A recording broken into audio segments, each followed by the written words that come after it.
Despite the issues with mail-in voting, the overall turnout ahead of Election Day has been massive. Pennsylvania plans to count mail-in ballots up to 3 days after the election. Of course, the question, when will we know the results of the election? While Americans continue to cast their ballots ahead of Election Day, 2020 seems poised to follow some contentious political footsteps.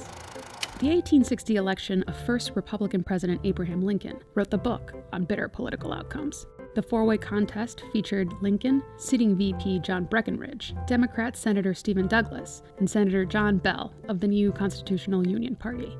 Lincoln ultimately captured 40% of the popular vote, winning the Electoral College 180 to 123. Lincoln's victory was seen as a direct attack on what pro-slavery forces saw as their right to continue to practice slavery. Though Douglas conceded, Breckinridge and others did not, and effectively delegitimized Lincoln's victory for parts of the country. Weeks later, South Carolina became the first of many states to secede from the Union, sparking the Civil War.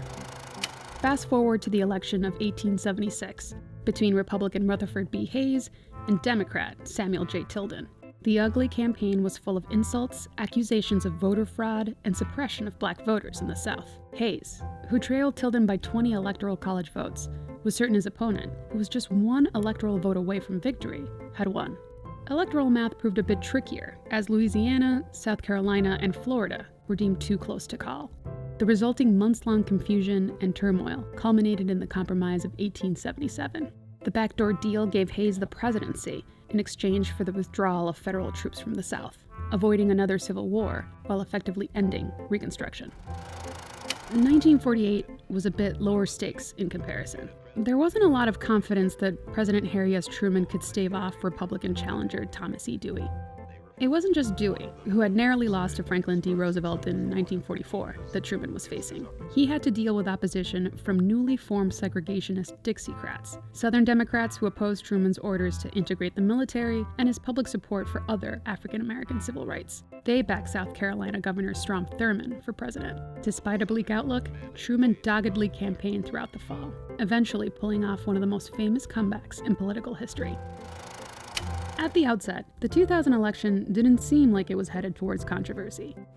Good grief. Look at that old 11. That means automatic recount. Yet the race between Republican Governor of Texas George W. Bush and Democratic Vice President Al Gore stretched on for weeks past Election Day, with a laser focus on a recount in Florida, where a few hundred votes separated the candidates. Despite lawsuits, recounts, and debates over ballots, the Supreme Court ultimately ruled 5-4 to effectively end the recount, with Bush winning the state by a margin of 537 votes.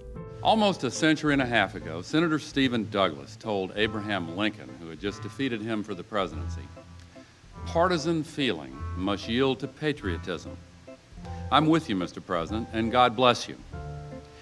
Well, in that same spirit, I say to President-elect Bush that what remains of partisan rancor must now be put aside, and may God bless his stewardship of this country.